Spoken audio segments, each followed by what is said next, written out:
Hey,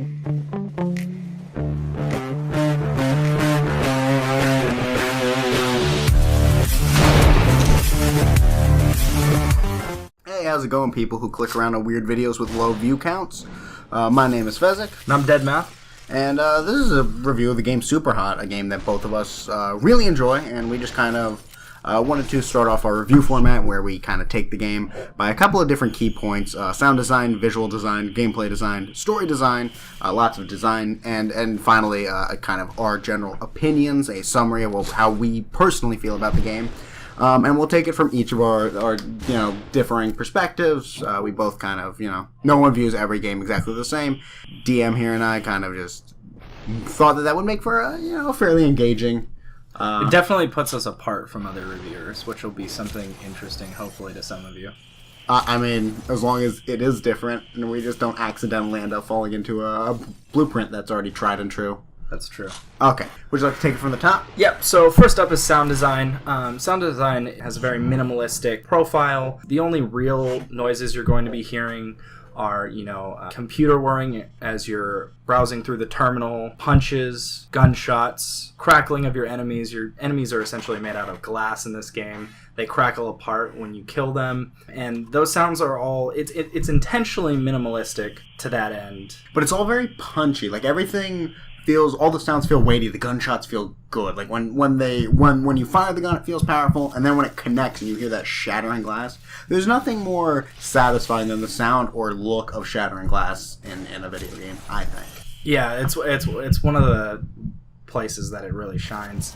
There's nothing better than punching a dude in the face, watching pieces of his face fall off, grabbing his shotgun, and just blasting buckshot right into his fucking face. I would disagree. I think there's one thing better, and that is standing in front of a man while his own friend shoots him in the face with a shotgun, and you watch the buckshot explode his face into your virtual face. Yeah. That you interact through the game with. That is my favorite thing. Trying to get other guys shot by their teammates, that is satisfying as hell. Yeah, absolutely. I was replaying the game for our review here, and I didn't notice that the game had directional audio until I specifically looked for it for this purpose. So it's kind of interesting how well that just kind of blends and how well immersed you are without even really noticing that that's a part of the game. I mean, most games have that, right? I think it's done in a way that suits the game really well. I mean, you're not playing COD, you're not playing like a multiplayer game where here they're trying to turn up their volume all the way. That way they can hear someone's footsteps if they're approaching, right? Because I guess you could probably hear someone's footsteps in Superhot if you paid close enough attention, but honestly, I just want to hear the sound of broken glass and, swooshes as time goes in and out, speeds up and slows down. Yeah. Speaking of the broken glass, that kind of leads us on to our second segment, visual design, where the minimalistic kind of polygonal nature of the game really shines. It's very straightforward. Everything is essentially like an art model mannequin in terms of how it looks. Right. And that allows it to, that allows you to break them into tiny pieces without everyone's FPS dropping to 8. Right. Another interesting point is that this game actually was in development for quite a while and got a visual facelift really close to release, which can sometimes end disastrously. So it maintains this very clean, sterile design visually. The game really only consists of 3 colors. You have your blacks, your whites, and your reds. That wasn't racist, I promise. But it's amazing how interesting the game remains visually when the color palette is only a 3-color color palette, right? Well, what they do really well is they make all of those colors super vibrant, and of course, the white and black kind of defines the world, whereas the red defines all of the characters in the world. Is anything else red? No. Yeah, no, it's just the characters which actually helps everything pop out from the background. Actually, that's not entirely true. There are some bluish hues that mix into the white that keep everything from looking like, just boring. Pasty. Yeah, you're right. And I think that kind of bluish hue just is what the game does to maintain depth. Oh, absolutely. So, it all works very well. Models are very clean. Like we said before, the character models are basically art mannequin models made out of glass.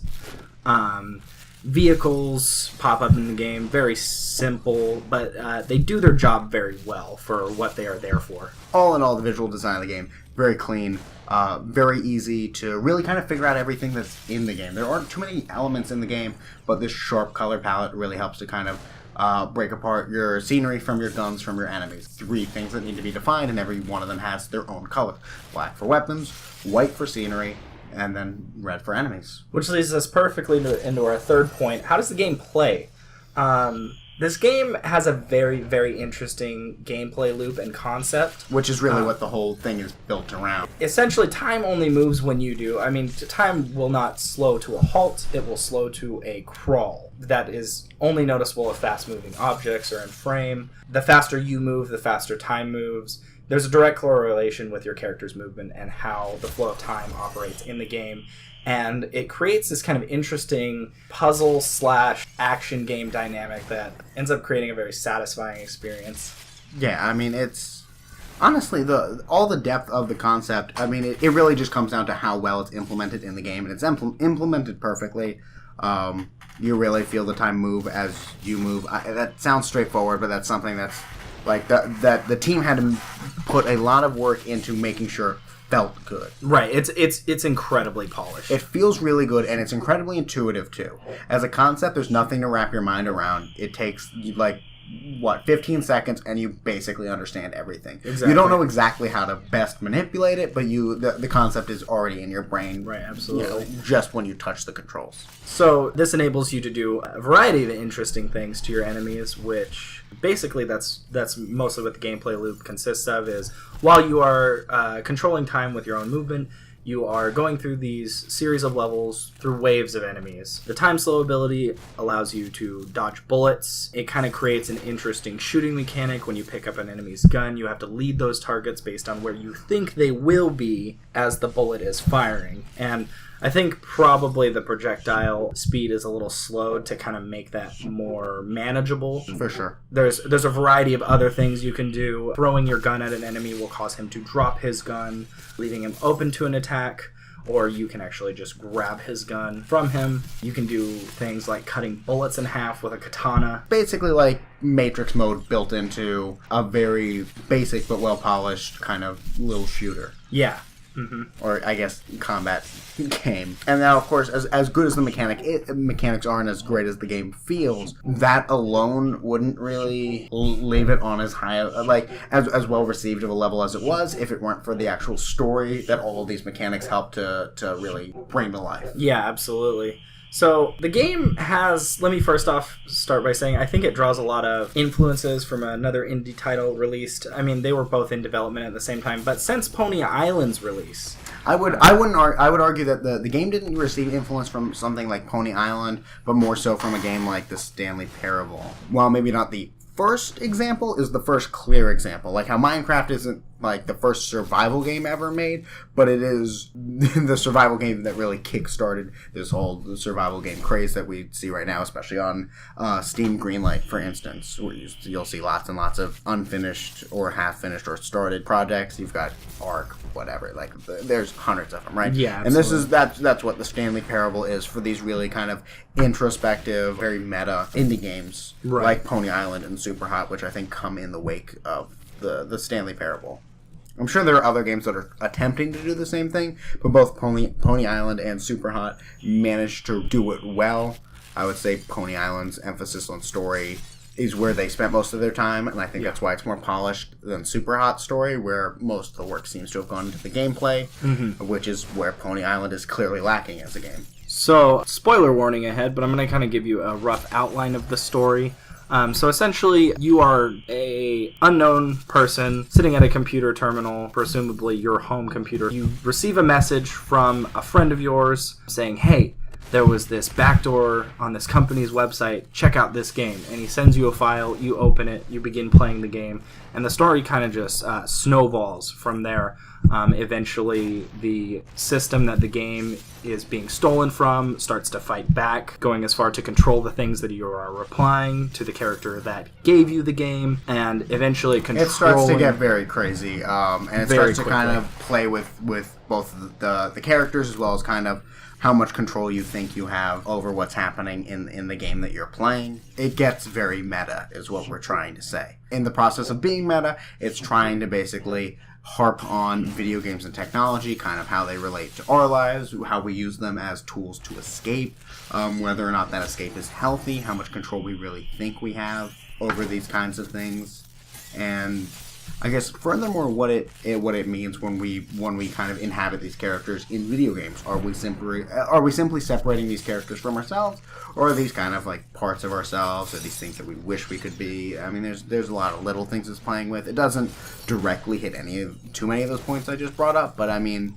I think there are definitely ways to interpret the game that could encompass any or all of them. Yeah, absolutely. And it takes a very, very harsh and very in-your-face approach to this by the end of the game, because essentially by the end of the game you are merging with the simulation, and the simulation is encroaching upon the real world, and you I don't know if I'd spoil that. Well, I mean, it's what the game is trying to tell you. It's very Matrix-y, this game. It is, absolutely. And from the whole computers and people kind of merging, the whole time slow mechanic is very Matrix, the whole bullet time thing. Yeah. Shit, man. You know, it's Group Stanley Parable. This game just wants to be the Matrix. Yeah. Alright, and I guess that brings us kind of to our last point, personal opinions about the game. I loved this game. I enjoyed every minute I spent in it. The story really set its hooks in me early on. I was very intrigued. The gameplay loop is incredibly addicting. It's very fun to play through these levels, especially when the game gives you that fun little replay at the end of the level in normal speed of how you went through the level and took down these enemies. I do think that the price was a little high for the amount of content that we got, but not to a point that it ruins anything for me. I just think that $25 for about 6 hours of content was a little steep.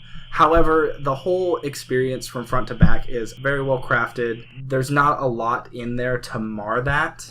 And there are different ways to run through the game, different challenge runs that they give you that are very, very challenging and add a lot of longevity and replayability to the game, which kind of tamper that really the only gripe I have with the game. To be fair, I played the game for free on the first time because I had Steam Family Sharing set up, played through it, really enjoyed it, and then only recently went back and repurchased it and started playing it again. So that might color my opinion a little bit. I mean, you never... I actually spent $25 for the game. How much did you spend to buy it when you just bought it? 25.